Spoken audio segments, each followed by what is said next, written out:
how would, in your experience, how would you find being a woman has both positively and negatively in some situations affected your career? And it's really funny because I never really thought about being a woman in the fire service until people start to point it out to you that you're underrepresented, and you're kind of the only one at the time, and the only one doing this and the only one doing that. So you kind of don't notice until people point it out to you. So the good part has been the networks. I am a bit. We are separately. We are kind of minorities across the whole of the country. We're looking at around about 8% of firefighters are women, so that's kind of very low. So I've had great opportunities to meet up with some incredible people, incredible other women in other roles that I wouldn't have had access to really, if I was probably in a service where we had 20, 30, 40, 50% women. So that's been brilliant. The downside is there still remains a bit of a stigma. Even when I got this job as as the chief in the 21st century, people even said to my face, well, you only got that because you're a woman. And it's, I do have to pinch myself sometimes and go, if I just check, is it 1970? No, not 1972. It is 2022. Yeah, been both. It's been positive and negative. Starting with the negative, even to get to this position, a lot of people didn't think I could do it and were quite vocal about that.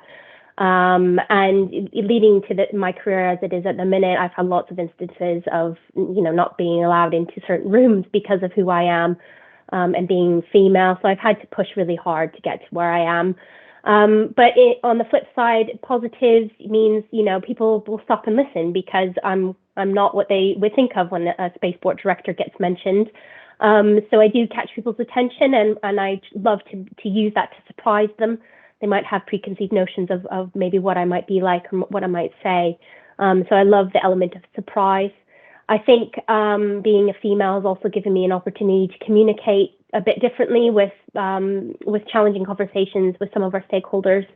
Come at things from a bit of a different angle. And again, I think that gives us a different way of communicating, which hopefully helps us overcome some of the major challenges and barriers we've had.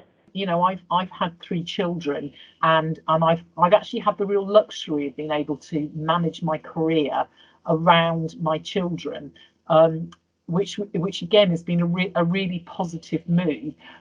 But I have had to work hard to make that function. So I always used to say to my husband, he used to leave the house at 8 o'clock or 7:30 in the morning and drive to Birmingham. And when he left the house, he kind of left the family and went into work mode.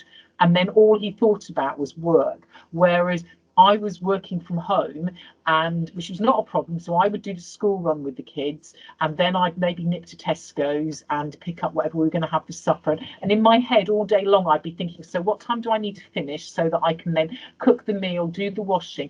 And so I always managed 2 careers, one which was managing my family and the other was managing in the work setting. And he would then arrive back at sort of 6:37 in the evening, and he'd then turn into the dad, but he hadn't been the dad at all. So he didn't do any of that thinking about the rest of the world around him. Well, I'm going to have to say this. Women will always have to work harder than men to achieve. And there is no 2 ways about that, especially if you're a mother. Because you will always put your children first before your career. And there will be times when you're working with a company that just won't get that. They expect to be first and foremost in all your decision making. And if you are a parent, it's really hard to do that. And I think especially for a woman, it's hard for us because, the buck stops with us. More often than not, it's the woman that is the nurturer of the 2. So it's really hard to sort of achieve, but you just got to dig in there really and make your mark, make them realise that they can't do without you.